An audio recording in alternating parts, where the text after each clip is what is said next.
You are listening to Keep Canada Weird, a weekly weird news roundup by the Nighttime Podcast. Handsome Aaron Airport. Something we wanted to do is dissect, review, analyze Canadian movies. And oddly, as it turned out, we have a bit of a theme, and they always involve food, I guess, because we've released an episode called Keep Canada Weird Eats the Last Timbit, which was our Tim Hortons The Last Timbit review. And I think we're about to eat some Canadian bacon. Yeah, I guess my one question off the top here, though, is this technically a Canadian movie? Well, it was shot a lot in Toronto. Yeah. You see Niagara Falls, which I know is, borders Canada, the US, that whole thing. Yeah, it definitely has a strong Canadian theme connection, shot in multiple locations in Canada.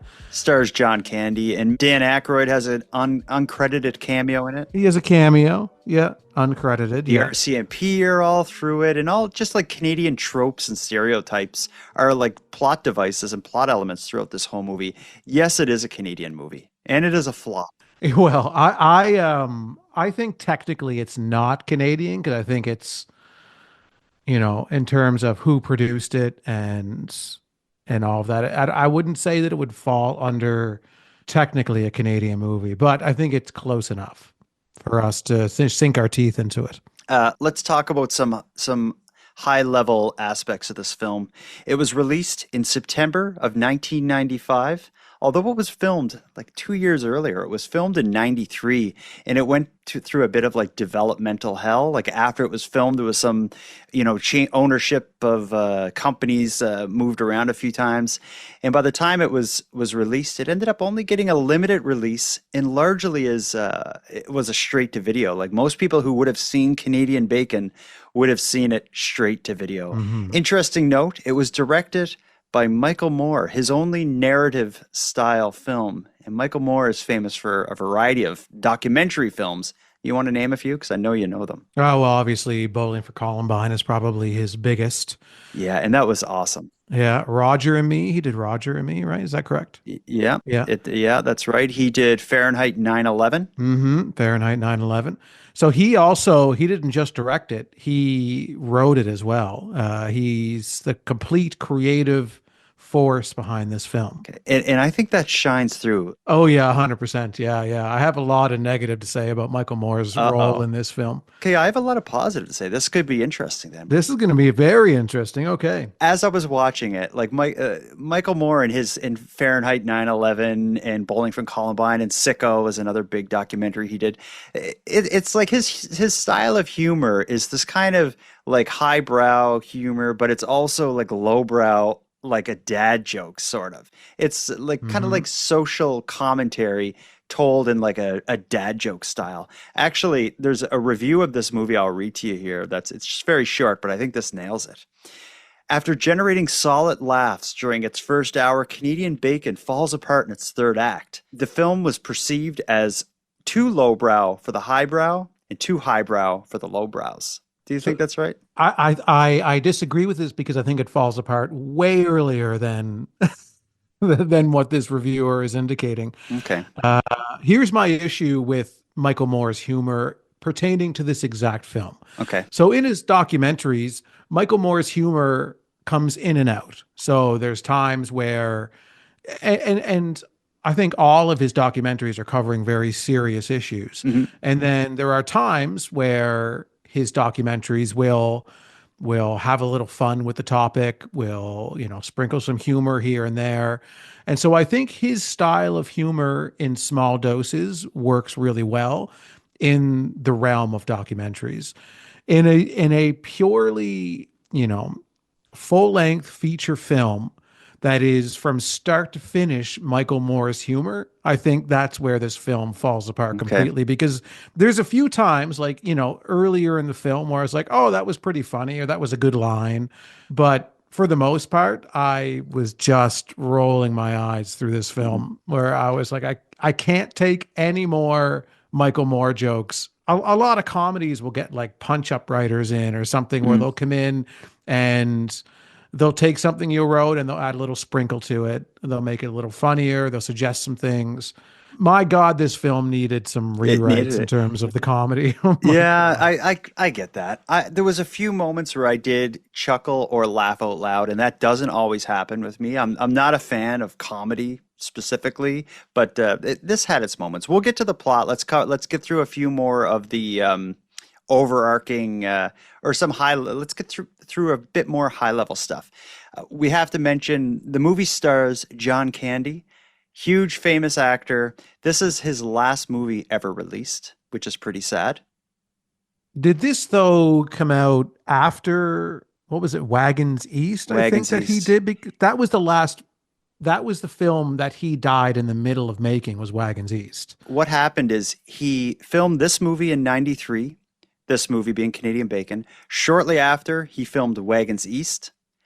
He died during the creation of the movie Wagons East. In fact, Richard Lewis from Curb Your Enthusiasm, his co-star on Wagons East, Mm-hmm. was the one who found John Candy dead in his like trailer or whatever. Right. Right. But what ended up happening was Wagons East was released before this movie. So Before. Okay. yeah, so Yeah. this was his last motion picture released, although he had filmed one after it was just released prior. So it's kind of Right. complicated. Right. And It's a little I complicated. mentioned at the beginning there was a bit of developmental hell, like it went through some stuff while Canadian Bacon was going through some stuff. He filmed and released another movie. So he released two movies were released posthumously, like after his death. Uh-huh. Yeah. Yeah. What's your favorite John Candy movie? Do you think? Probably Uncle Buck, Mm-hmm. only slightly ahead of Planes, Trains, and Automobiles. Yeah. Yeah. Those are the two solid ones. Yeah. I'm going to throw Spaceballs in there, although it's Oh, not, I don't know if you yeah. call it a John Candy movie, but he has such a great role in it It's a that John I Candy think my movie. favorite John Candy performance is from Spaceballs. Yeah, I wouldn't even have considered that when I was saying, but Uncle Buck is such a classic movie though. Uncle Yeah. Buck is probably the best like John Candy vehicle. Mhm. That's the movie. The movie is totally built around him and it's a great movie. It's hilarious. Iconic. Yeah, it's a great concept. And I would say that's probably the best John Candy movie. But his Mhm. favorite performance, my favorite performance of his It's in is Spaceballs. Spaceballs. So John Candy, huge part in Canadian Bacon. A lot of other names though. Alan Alda, who plays the President of the United States. He's from the TV show MASH. We had the girl from Cheers, Rhea, I think is her name. Rhea Perlman. Yeah, she plays kind of John Candy, who is a sheriff from Niagara Falls, New York. She plays his girlfriend slash coworker. Yes, right. Yeah, he's in love with her, and whatever else they Mhm. have going on. Yeah. I mentioned that this movie was largely a flop. Budget, $11 million.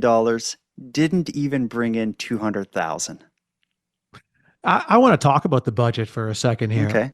So my general thought on the budget is I would say 99% of the budget went to the actors, I would say. Look at the scenes in Toronto. There were literally no extras. Like, even when you look at whenever the president would like show, especially like early when the president showed up, they had the bare minimum amount of actors around the Mm-hmm. president, where normally a president shows up and there's a ton of Secret Service, there's a ton of just bodies everywhere protecting the president.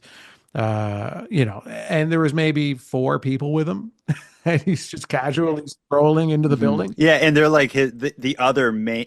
Yeah, they're like the other main characters, like his security chief. Through the other main characters, so that they just really there were a lot of scenes that could have really used more crowds and more background actors, and they definitely Mm, chopped a lot of that intentionally because I think they had a certain budget.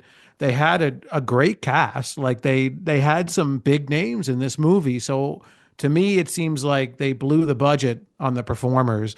And this movie needed these performances, I felt, because the script was so weak. I found the script mm, so just empty. And the humor was at times was okay, but through most of it I thought was very weak. That the actors really had to carry this film on their mm. shoulders. Okay, well, let's get through the plot. You want to do this? Yeah, let's do it. Let's give a spoiler alert, though. Anyone who hasn't seen Canadian Bacon, if you've gotten this far in the episode and you plan to watch the film, hit pause and go watch the film because we're going to go through the plot, spoilers and all. Let's get into it. Have you seen the polls? You know, it's not fair. I mean, every other president had all of the Russians to blame for everything. What have I got? For an unpopular president, The voters felt that your being alive or dead had no real bearing on their daily lives. it's time to give war a chance. Dead. What are we going to do for an enemy now? A riot between Americans and Canadians broke out last night. Now, with a little inspiration, All I said was Canadian beer sucked. Give me 1 week and I'll have Americans burning maple leaves. they'll create a cause worth fighting for. Is Canadian Prime Minister Clark MacDonald a member of a satanic cult? Oh, that is stunning. Canadians are always dreaming up ways to ruin our lives. The metric system, for the love of John. Captain Kirk of the USS Enterprise. Canadian. Do not panic. I'm in complete control. Welcome to Canada. I'm your worst nightmare. I don't know what you're talking about. We got ways of making you pronounce the letter O. What we have here is a brave but misguided group of Americans who've gone right into Canada and kicked some serious Canadian butt. Oh, Americans. Welcome to Ontario. Sportsman's paradise. Isn't it, though? John Candy, There's a time to think, and there's a time to act. And this, gentlemen, is no time to think. Alan Alda, Surrender pronto, or we'll level Toronto. Rhea Perlman, I'm in Canuck Central. Kevin Pollak, And when have you ever heard anyone say, honey, let's stay in and order some Canadian food? and Rip Torn. I can't kill America's neighbors. I can. From Michael Moore, director of Roger and Me, I think it's time we put the America back in North America. Canadian Bacon. The invasion is coming. I gotta go. Didn't I tell you to go before the invasion? So much of this movie mirrors 2025 Canadian-American relations. I'm shocked that people aren't talking about this because there were so many points in watching the movie where I thought like, oh my God, Michael Moore like predicted the American-Canadian conflict. Yeah, it lines up in a lot of ways. The motives are different as to why America wants to kind of stage a conflict with Canada. But there was even one line where one of the, presidents, I don't think they say his official title, but he was talking to like a intelligence officer who even referred to Canada as basically the 51st state. Of us to have been so blind for so long. But we thought, oh, they're just Canadians. Yeah, they're practically the 51st state. We admired them. Clean streets, no crime, no minorities. How'd they do that? Yeah, that my ears perked up when I heard them say that. And right from the very beginning scene of the movie, there's the connection because the opening song is God Bless America Again. And the lyrics of the song outline this kind of like vague dissatisfaction with America. And it used to be great, or God blessed it in the past in this vague way that I can't quite put my finger on. But it's not the same anymore, and we need God to bless America again. God bless America again. You must know the trouble that she's in. Of the beginning of the movie. And, the God bless America again, make America great again. You have to see the connection there. Yeah, there's definitely, again, an unintentional connection because this is 1995 or 1993 when it was made. And yeah, there was a number of times in the film where I was like, oh, wow, that is interesting. Yeah. So we hear this long song, God Bless America again. And then we get to a scene where there's a plant, it's a weapons manufacturing plant in Niagara Falls, New York, that recently went out of business, and it's laying off all of its staff. So everyone in the town is sad and depressed. John Candy's character, who is the sheriff, Bud Boomer is his name. Bud Boomer and his sidekick, played by Rhea Perlman, from who used to be in Cheers, they've since they lost their job at the weapon manufacturing plant called Decker's Industries or something. They've taken a job which is basically fishing bodies out of the Niagara Falls of people who've ended their own lives.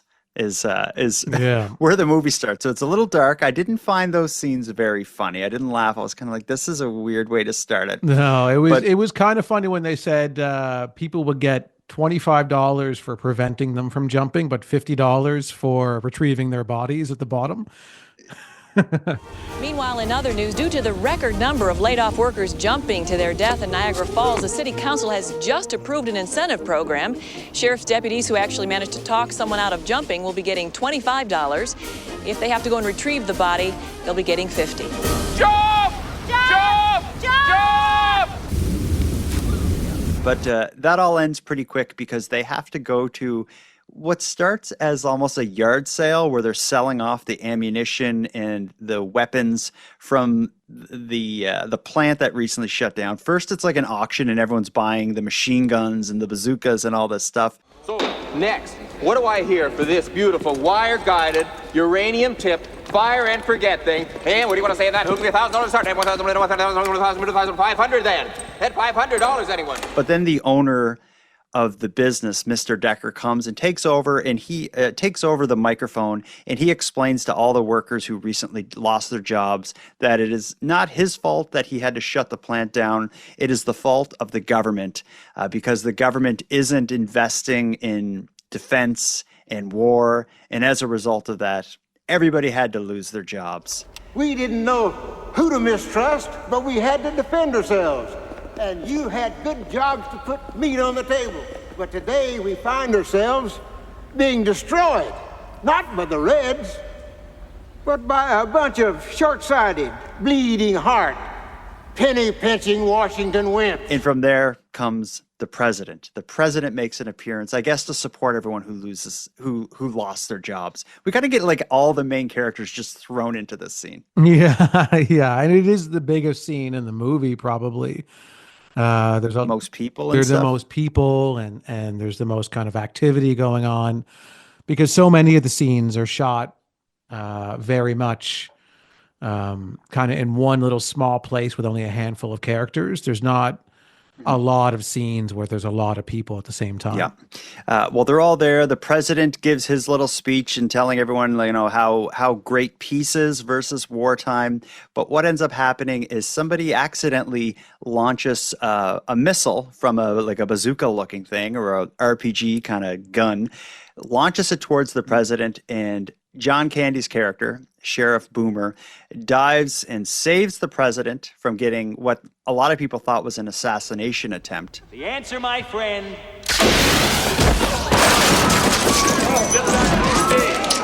Okay, I'm in command here. Stay calm. Get off me. What's going on? The sheriff has the Eagle covered. Oh, it's an honor to meet you, sir. You know, I'm sorry I didn't vote for you in the last election, but I had to stay home. You see, the cable company said the installers were coming between the hours of... Pardon? Oh, I'm sorry, sure. Oh. Which, again, this is something that mirrors present day, because the president in this movie, in Canadian Bacon, the economy's terrible, his ratings are down, and people are losing their jobs. But his assassination attempt gives him a big boost in the ratings. And a lot of people think Donald Trump won the election as a result of that assassination attempt. So that's just something that kind of I saw as a connection between this movie and present day news. Yeah, that is a good connection. I didn't really pick up on that one, but that's a good point to make about that. It's it's definitely another one of those circumstances where, wow, this is an interesting, you know, Nostradamus type look into the future. It's weird. And this is kind of what kicks off the main plot of the movie. What happens is after this this incident with the plant closing down, the approval ratings are low. Although the president did get a bump on approval ratings by surviving the assassination attempt. When people realized he wasn't hurt at all, I guess that bump in approval ratings started to drop again. So he started needing to he needed to come up with some other way to get people supporting him so he could win, the next election or whatever. All of his advisors or the people in his ear are saying, we need some kind of conflict, something to distract people from the problem, something to get to get business booming again, get weapons created again, put fear back in people's hearts. Rumors that you were clinically dead for 5 minutes and returned to life boosted your rating with the religious right. Oh, that's good. Yeah, there's also something in there. The voters felt that your being alive or dead had no real bearing on their daily lives. Well, you could take that a couple of ways, With all due respect, sir, enjoy your single term. It's not fair. I mean, every other president had all of the Russians to blame for everything. What have I got? Mr. President, it is really too bad that the Russians are no longer in the game. Hell, they weren't much fun anyway. Never got to kill a single one of them. Yes, General, but without them, you and your friends would have had to get real jobs. That isn't funny, Stu. Stu's got a point. Yeah, they have this summit with the Russian president at the time. And they bring him over and basically are begging him to get back into the throes of their former Cold War conflict. And the Russians are just basically like, no, you beat us. You beat us. That's it. It's done. Yeah. The Russian president in the movie, his name was Vlad and Vladimir. Was Putin president back in 93? No, he wasn't. No. So there's another connection. Putin didn't become... Yeah, he didn't become until, I think it was maybe 2000, maybe 99, 2000. Yeah. So they pitched that idea with the Russians. The Russians wanted nothing to do with it. They left, went back to Russia. One of the things they pitched, another idea to get tension brewing and get fear in the heart of Americans again, was a generic or a general war against terrorists. And they were naming all these various countries. The president wasn't interested and didn't think it was a good idea. But one thing that I thought was oddly predictive is in 2001, 8 years after this movie was made, we would have a war on terrorism and a war against a lot of the countries that were thrown in on this after the September 11th attacks. Because they were referencing in this movie as they were going through the Kazakhstan, the list of possible enemies that the United States could tangle with again, and then one of them suggests terrorists. Mm-hmm. We were thinking, what could be a bigger threat than aliens invading from space? Ooh, boy! Scare the shit out of everyone. Even me, sir.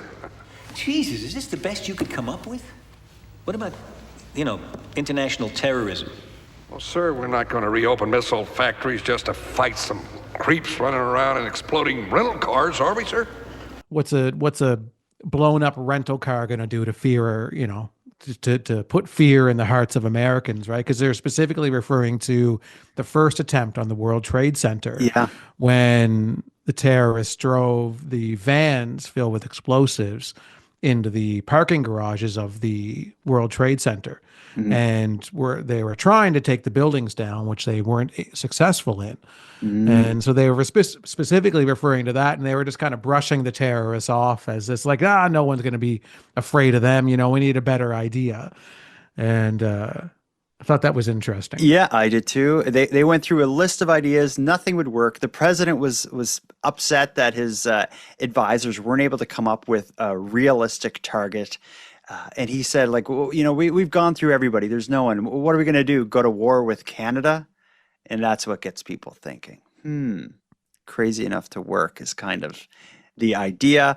It puts the seed in their heads that maybe we could start something with Canada. But what really kicks it off and cinches the deal for the president to begin his campaign of disinformation and propaganda against Canada is he sees a news report where there's a major hockey game on the Canadian side of Niagara Falls that, again, John Candy's character, Sheriff Boomer, he's in Canada attending a hockey game, and while he's there, they're noticing all these different things about Canada that while he's sitting in the crowd. But one of the things is he takes a drink of his beer and spits it out, and he says the beer is terrible here, which causes a massive brawl in the stands. Yeah. When the president sees this on TV and he realizes how violent Canadians can be in his mind and the national pride that both Americans and Canadians have, he decides, like, this is it. We can use this to our advantage to get people pissed.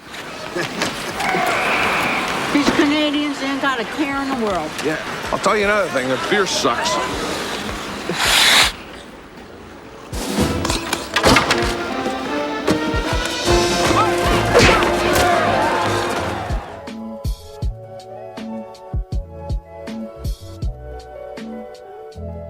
So that's what kicks it off, and it takes them a really long time to get to this stuff. You know, this movie was an hour and a half long, and I thought, you know what, this could be a great half hour. You know, this idea is really, and what they put into this hour and a half could have been condensed to 30, 40 minutes and would have been pretty solid, I think. Especially at the end. When it wraps itself up, I was kind of checked out from the plot. I was totally checked out by the end. I was even considering not watching the end, but I'm like, no, I gotta watch. You have to. We get to this point, they make the decision, we're going to start sowing seeds of disinformation related to Canada.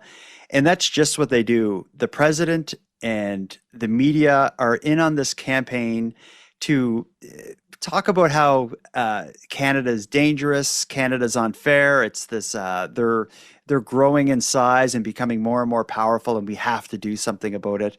And it's not like bang on the stuff we're hearing on the news now, but just the idea of using like nationalist pride as kind of the fuel to this silly conflict. It just felt very 2025. It did, yeah. You could replace, their beer is awful with fentanyl, and it would be exactly what's happening right now. Yeah. The American government, as a way to ramp up the tension, they come up with the idea of a false flag operation. They get a group of American soldiers and disguise them as Canadians. So they're wearing like fake Canadian military uniforms with Canadian flags everywhere. They attempt to blow up a hydro power plant, but they ended up getting busted and arrested again by Sheriff Boomer, John Candy's character. Yeah, John Candy's character just happens to be guarding the hydro plant when this false flag operation is happening. And that was one thing I thought was kind of like really bad writing on behalf of Michael Moore, where it was like there was a lot of times where I was just like, okay, come on, like this is just lazy. Well, John Candy's character, he takes on the role of like he's the sheriff in New York. He also worked at the weapons plant in the past and lost his job, so he's connected to these things.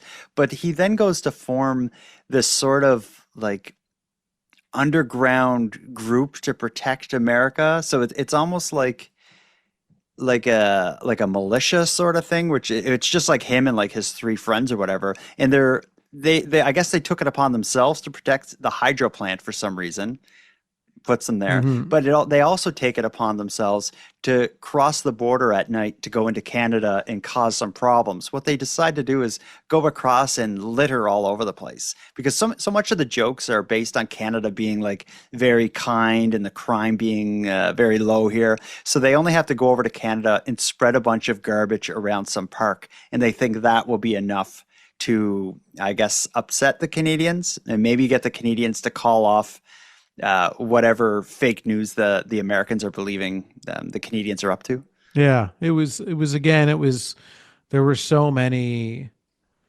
Canada jokes obviously in this movie that you were just kind of like, when you live in Canada, it's based off of God knows what. There's a lot of jokes about like a boot, the idea that Canadians say a boot. And that one, that's a joke, and it very commonly told, but it's a misunderstanding. The people who say a boot, what you're talking about is French Canadians, like or what we would like a francophone. I find if you hear someone whose French is their first language and they're speaking in English, they have a hard time with about or a boat. But that exaggerated a boot is like a French speaking Canadian. speaking English. Yeah, the accents that the Mounties had in that scene where they get caught and the Mounties show up. Yeah, they're littering in the park, and the Mounties show up and bust them. And they sounded English or like British to me. You stupid jerk, what are you doing? It's my good stuff. Hello, who goes there? Freeze! Johnny Canuck! Now I must ask you to leave the park immediately and go back to where you came from. Scatter! Everybody back to the boat! Sir, you can't end your sentence with a preposition. Oh, really? Well, what would you say? Well, I guess I'd say either go back from where you came, or the preferred Queen's English, go back thee from whence thou came. Yeah, they had some kind of a hybrid accent of British, French, stereotypical Canadian, and Irish, and it was all over the place, the both of these actors. I don't know what they were trying to do here. Obviously, they had some kind of bizarre Canadian accent in their mind, but it was just awful. Yeah. I was like, what are they doing? Yeah, it missed the mark. But this, when the RCMP officers that you're discussing show up and bust John Candy and crew littering in the park, what ends up happening is John Candy and some of his buddies, they take off and jump in a boat and go back to over the river to the U.S. side, but they leave behind the sheriff's girlfriend, played by Rhea Perlman. She's left and she gets arrested by the RCMP and taken into custody. And that kind of kicks off the second act of the movie, which is this idea that the Canadians have a hostage, and for the John Candy's crew's militia, they want to get across and rescue his girlfriend. This storyline is kind of what sets up my favorite scene, which is at night, the sheriff and his crew go back into Canada. They accidentally shut off the power in the whole country by raiding a power plant, which has just this old couple working. But when they shut off the power to the whole country, they then go to the RCMP headquarters, which is like this log cabin in the woods, where they believe that John Candy's girlfriend, whose name in the movie was Honey, they believe Honey's going to be held at this RCMP office in the woods. And there's only one Mountie working, played by Stephen Wright, I think is the comedian's name. That's him. Yeah, he seems to make cameos in pretty much every comedy movie in the late 80s, early 90s. I love him. You just see him all the time. Welcome to Canada. Hold it right there, Canuck. Who are you? I'm your worst nightmare. I'm a citizen with a constitutional right to bear arms. Take the pelts. Take whatever you want. We don't want your stinking pelts. Have some fudge. Just leave me alone. Just shut up. We want your prisoner. Now, where is she? I don't know what you're talking about. Hey. A boot. It's about what we're talking about. And enough of that A business. You're gonna learn how to talk right, understand? We got ways of making you pronounce the letter O. I want my honey. See, this is all the prisoners we have. This man was arrested for putting regular gas into an unleaded tank. Where do you think you're going? Going over to show you the next guy. All right, nice and easy. One step at a time, buddy. This man was arrested for being in too many bad moods. This man raided a company, merged it with his conglomerate, and then fired all the employees. Get away from the bars, you scum! Hold on, Jack! Did you notice the sign out front though of that police station, like the Mountie station? I didn't.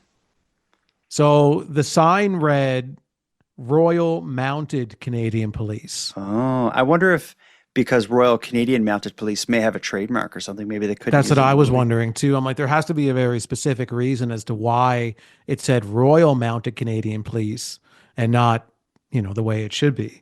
Yeah, I wonder if it's because they would have the trademark or whatever associated with their image. Maybe it's just wasn't worth the trouble of getting it. But you think you'd be allowed to use something like that? I guess, yeah, but it would make them RMCP and not RCMP. Mm-hmm. When we were kids, we called it the raw carrots and mashed potatoes. That's disrespectful. Anyway, let's move on the story because we don't need to go through every plot element because a lot of the plot elements just served to set up some of these jokes, and a lot of them weren't fantastic. But let's speed it up here. The tension builds just as the American president and his crew wants. The Americans are gone crazy. They're ready to fight this war. There's this fake news that's being perpetrated by the American government that the Canadians are across the border ready to invade the US. But the American government doesn't want it to get any more tense because what they want is kind of like a Cold War to keep everyone scared and distracted, to improve the economy and to get the feeling of wartime, but they don't actually want any fighting. So what they begin to do is worry about Sheriff Boomer, played by John Candy, and his militia being like, basically like, we need to stop these guys from going into Canada and causing trouble because it's only going to push this thing over the line. And that's kind of what begins to lead us into the film's third or final act, as we want to call it. John Candy's crew believes that since Honey, who they're trying to rescue, wasn't in this police station, they were told by the Mountie working at the police station that she's in the capital, Ottawa. And they don't believe it. They're like, Ottawa is not the capital. She has to be in Toronto, where the CN Tower is. And the CN Tower has a big part in this movie. It's discussed so often. It is over and over again, but that is a real thing. A lot of people who live outside of Canada assume that Toronto is the capital. Yeah. Because that's the city you hear about all the time when you hear about Canada. It's like Toronto, the Toronto Raptors, the Toronto Blue Jays, whatever. Drake, The Weeknd, Degrassi, the whole thing. But I can understand why people think that Toronto is the capital of Canada. Now you tell us where Honey is. Let me paint a picture for you, buddy. She's petite, extremely beautiful, and heavily armed. Wait, you mean the litter bug? They took her to the capital to give her a free mental health examination. Good. The capital, Toronto. No. The capital of Canada is Ottawa. Yeah, right. Do we look that stupid? Ottawa. Nice try, Dudley. All right, boys. We're going to Toronto. The capital.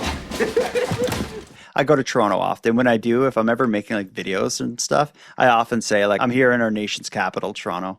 So it's a joke I do as well, just like Michael Moore does. Yeah. You guys should write together. I don't know. I don't know if this is my style of humor that he has. I like a dad joke. I find this movie is like dad jokes straight through. I like them, but not this much.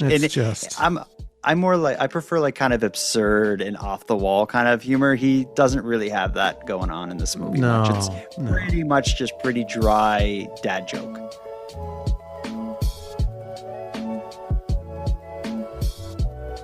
Let's get to Dan Aykroyd's cameo, because this is another one of my favorite parts. Sheriff Boomer and his crew have left the police station. They're going to Toronto, where they believe Honey is locked up somewhere, and they want to rescue her. They steal a van and they spray paint all this anti-Canadian stuff down the side of it. Basically, like Canadians must die, Canadians are evil, and this sort of thing. And they're using this to drive to Toronto. They end up getting pulled over by a Mountie played by Dan Aykroyd in an uncredited cameo. When Dan Aykroyd takes them out of the car and says, like, what's with these signs? They first blame it on, kids must have spray painted this. Dan Aykroyd's, the Mountie's not concerned about that. The issue with the signs is not what it says, but everything has to be in both English and French. Good day. Hi. May I see your license and registration, please? There you go. Thank you. Oh, Americans. Welcome to Ontario. Sportsman's paradise. Isn't it, though? Would you please get out and step away from the vehicle? Okay. What is wrong with this picture? No snow tires. No. I was, driving on the wrong side of the road. I can explain that. You see, I'm not used to your rules up here, and I was... That's not it. This writing on the side of your vehicle. How did that get those kids at the garage? I just stopped for like... Whatever. My concern is the sensibilities of a certain distinct and viable part of Canadian society. Les Québécois. Huh? You know, wine drinkers, pea soup eaters, French Canadians. Oh, yeah, those guys, sure. If you wish to avoid prosecution, I would advise that you comply with our language laws, which specifically prescribe that all signs be in both English and French, Canada's 2 official languages. Okay. I do have to fine you. That'll be $1,000 Canadian, or 10 American dollars if you'd prefer. Oh, no, I'll pay the American there, yeah. There you go, buddy. What do you want, 10? Thank you very much. There's your receipt. Thank you. And now, in French, if you please.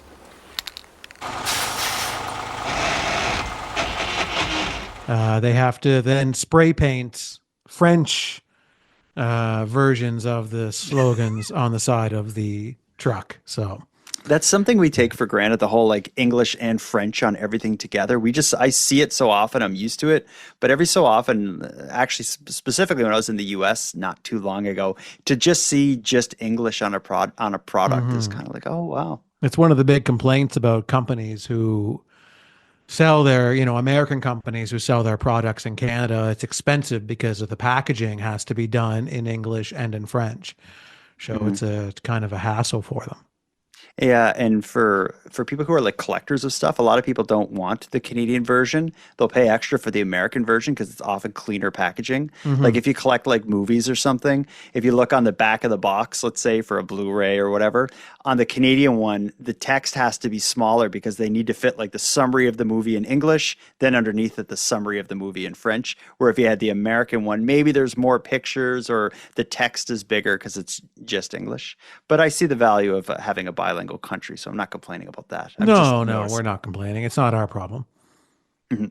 Let's get through the end of the movie though, because things happen fast. They get to Toronto. They cannot find anyone. The cities are empty, as you described earlier in the beginning of our talk here. But they learn that the reason the city is empty is because everybody is at the CN Tower because there's some American girl with a gun up there, and they know it's their girl, Honey. Yeah, she found her way there, which was another ridiculous, plot point in this movie, is that how she ended up getting there. And because she was in Ottawa, right? Yeah, she was in Ottawa. Did it even explain why she was on top of the CN Tower with a gun? Not that I can recall. I found this part very muddled in the narrative. Oh, absolutely. Like the final 15, 20 minutes of the movie, it was like, whoa, like what is going on here? That's so what she was in Ottawa and they were giving her some kind of a mental health check.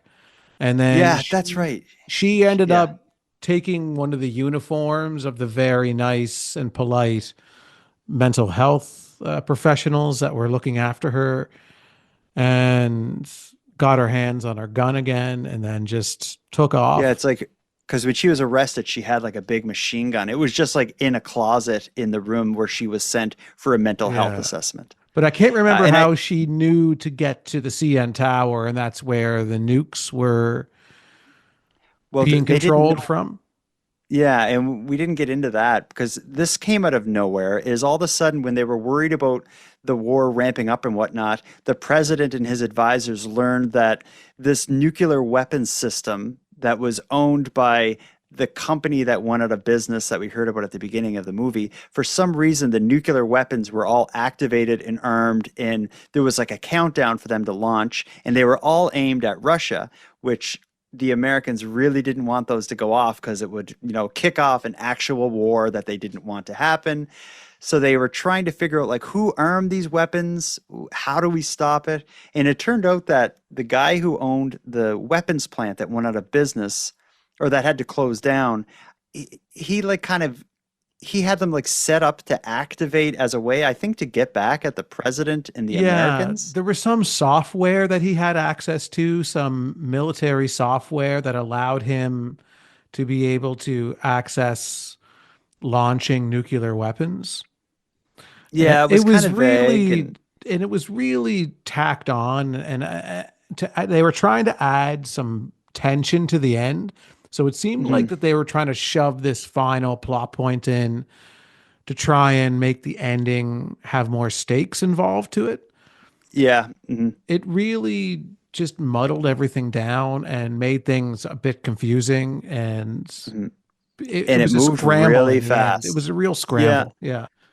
In the end, what ends up happening, I'll give away the very ending, is Honey, as she's up on the CN tower with RCMP and stuff trying to get her, she ends up hearing like a speaker being like, 8 minutes to launch. 7 minutes to launch, this sort of thing. And she just kicks a door down and there's a bunch of computers and she shoots them and blows up the computers. As in a separate area back in the United States, the president and his advisors are watching the countdown for these nukes to launch. She shoots the computers, which turns out to be like the server room for this nuclear weapons system. She shoots it when there's like a fraction of a second before launch. So she saves the day. She does, yeah. And just before that, John Candy's character Boomer is trying to get to her. So he reaches the CN Tower, and they show this clip of him running up the stairs of the CN Tower. And they clearly used a body double for that. I noticed that as well. It was the most obvious body double scene that I'd ever saw in a movie. Because you just have this clip of him going up the stairs, this like shot from really far away. And I'm like, that is not John Candy running up those stairs that fast. Yeah. And that's basically the end of the movie. After that, they prevent the nukes from launching, and John Candy reunited with Honey. They get on a little boat and head back to the United States to probably live a peaceful life. Although we get one of those scenes where it's like, where are they now? Like the text comes up or whatever, but there wasn't really anything notable there. No, it was Michael Moore's last kick at the can for a couple of really bad jokes where each character, the president is now hosting a morning talk show host. Yeah, because he didn't get reelected. Because he didn't get reelected. And the jokes were really, really bad there and not worth repeating. No, we'll save that. But overall, what are you going to give this movie out of 10? Be honest. Okay, well, I'm going to start off by quoting Rotten Tomatoes. Have you looked at the Rotten Tomato reviews? No, but I bet you they got smoked. Okay, well, this got 17% on Rotten Tomatoes. Ooh. Yeah. Do you think that's fair? 17% of the audience score was a little higher, I think, where 53% on the audience score. But this is a little bit has gone on to become a cult classic sort of thing, but not to a large extent. Maybe. I don't know if it did or not. I don't know if you call it a cult classic, but I'm sure people liked it more than, like, if I were to guess before looking at the Rotten Tomatoes ratings for this, I would have guessed that it was around 35. But so like right in between the actual Rotten Tomato score and the audience score, but 17 after I saw it before, I saw the 17% before I watched the movie, and I was like, oh man, like, is this movie that bad? And I was like, and after I watched it, I was like, yeah, it's that bad. If I was giving it a score, I wouldn't give it a 17. I'd have given this movie I'd probably give it a 55, 60%. Oh, that's 6 out of 10. But that's because really, because I enjoy Canadiana type stuff. I enjoy the the 80s, 90s era. So like for me personally, it hits some of those buttons. I love John Candy. So do I. Not the jokes, how they're delivered and told and constructed, but the topics that they're joking about, kind of like the Canadian stereotypes and stuff. I enjoyed that. So there's some aspects of the movie that I like. Yeah, 60 be generous. I would give it a 5 out of 10. Yeah. I'm going to go up out of 10. I'm going to give it a 3. 3 out of 10 for this movie. Michael Moore ruined this movie completely. Like, not even just in the writing, but in the directing as well. But he's not a director the cast was for this sort of film. Well, he shouldn't have done this. He shouldn't have done this. He should not have done this movie. People take a stab at it. Stephen King is a great author. He directed a movie and it flopped as well, although I thought it was Yeah. fantastic. He did Maximum Overdrive. I think that's his only directorial credit. This is Michael Moore's only directorial credit for this style of Yeah. movie. And making a comedy like this versus a documentary are two completely different things. And there's no question It he's an is. It is. amazing Yeah. documentarian. Absolutely. I love a lot of his documentaries, but this movie is just, it's even the pacing of it, like in the dialogue, like there's these weird pauses in some of the dialogue that I noticed that really killed any attempt at a joke. And you could tell it was the director that was like forcing that because it kept happening over and over and over again from different actors. So you could tell that it was this style of delivery that the director was really getting the actors to do. But, I thought that, Alan Alda, who played the president, I thought he carried the movie. He was the best performance of the entire thing. Yeah, I can agree with that. I also enjoyed the guy who was like the head of the American government. I think the actor is Rip Torn. I thought he did really well. He just really wanted like to go to war. He kind of cracked me up a little bit. Who would be the main character? Is it John Candy or would it have been the American president? Who does the movie most closely follow? It doesn't really have a main character. It really is an ensemble production. And because if I didn't know who any of these actors were, like John Candy is the most famous actor in this film, I would say. But if I saw this movie and didn't know who any of the actors were, I wouldn't say that there was a main character. I think that's fair. Overall, I think the appeal of this movie at this point is its connection to the current American-Canadian conflict. It's one of the it closely matches in a lot of ways the mention of the 51st state, the God Bless America again, sounding a whole lot like Make America Great Again, the using media to push this narrative of nationalism, the military industrial complex feeding the economy. Like these are all kind of like current issues. So I think that's the appeal of this movie, not the humor. Like anyone who watches this now isn't watching it just for the humor, I hope. No. And it had been so long since I saw this movie. I think I had rented it when it first came out back in the mid 90s, but couldn't remember much from it.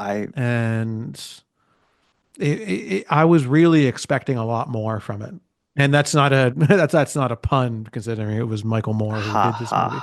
I saw it when it came out as well, but I remember seeing it knowing it was a dud or that it had bombed. Because I think like we talked about earlier on, I think Wagons East came out first, and that was right after John Candy's death. That came out 5 months after his death, which is kind of amazing that they did that. John Candy died while filming it. They then had to rewrite the film, use CGI and body doubles to even get through that film.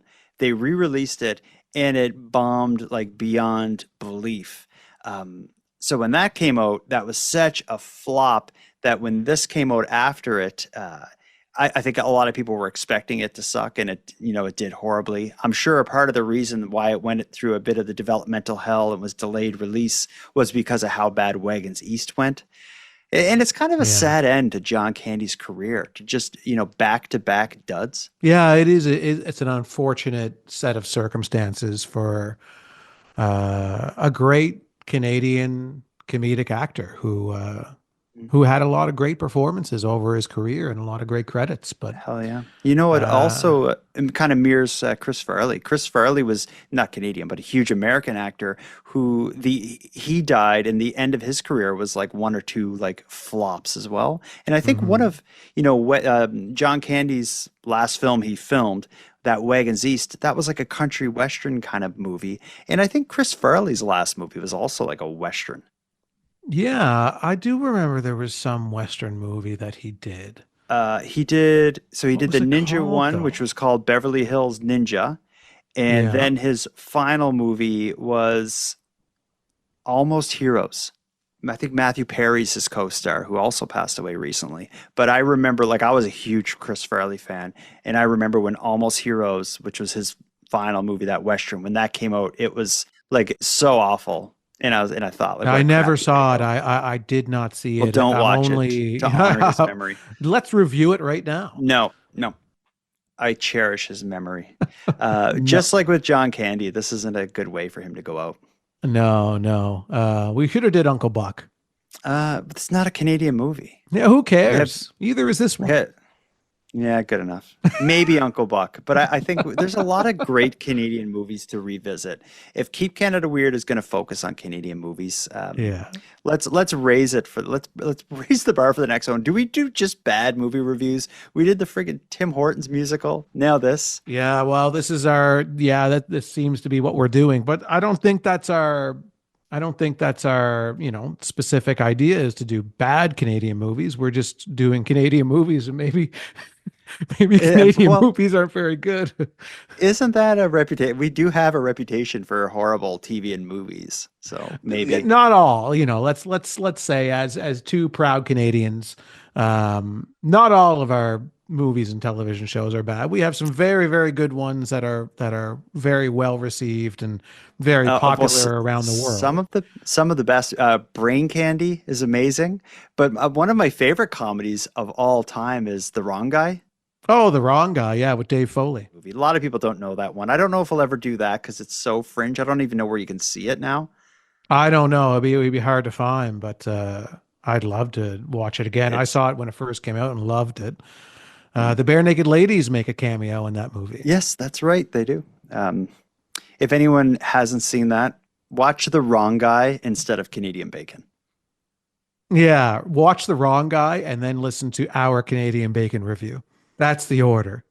Yeah, you hit all the boxes. Yeah. We'll think about what the next movie will be.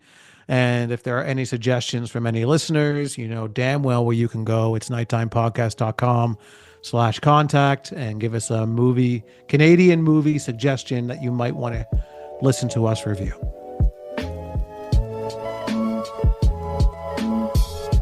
I want to thank you for helping Aaron and I fulfill our mission to keep Canada weird. If you've got a news story from your area that you'd like to share with us, or have any thoughts or theories or opinions on anything we discussed tonight, we'd love to hear from you. You can contact us by using the voice recorder that can be found at nighttimepodcast.com/contact. And on that topic, I want to give a big thank you to this episode's correspondents. If your voice message was aired tonight, you can email me your address. My email is nighttimepodcast@gmail.com, and I'll get a Keep Canada Weird badge and swag pack sent out to you. I just ask that you wear the badge proudly and responsibly. Next, a big thanks goes out to Aaron for another great night, Nicole for the intro and outro voiceovers, and Monty Data for the outro version of O Canada. And then, of course, a sincere and massive thank you goes out to each and every one of you listening. Your support makes this show possible. And if you'd like to support the show even more, please consider a subscription to the premium feed, which can be found at nighttimepodcast.com/subscribe. The premium feed costs just a couple dollars a month, but that money will fund the creation of new episodes of the show, and it'll give you those episodes 2 days early, ad-free, and access to a back catalog of episodes. And even if you don't want to go premium, you can still support the show by sharing this episode on social media. That helps a lot too, and it's free. Your support is very much appreciated.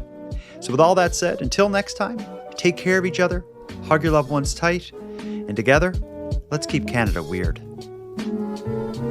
Keep Canada Weird is written, hosted, and produced by the Nighttime Podcast.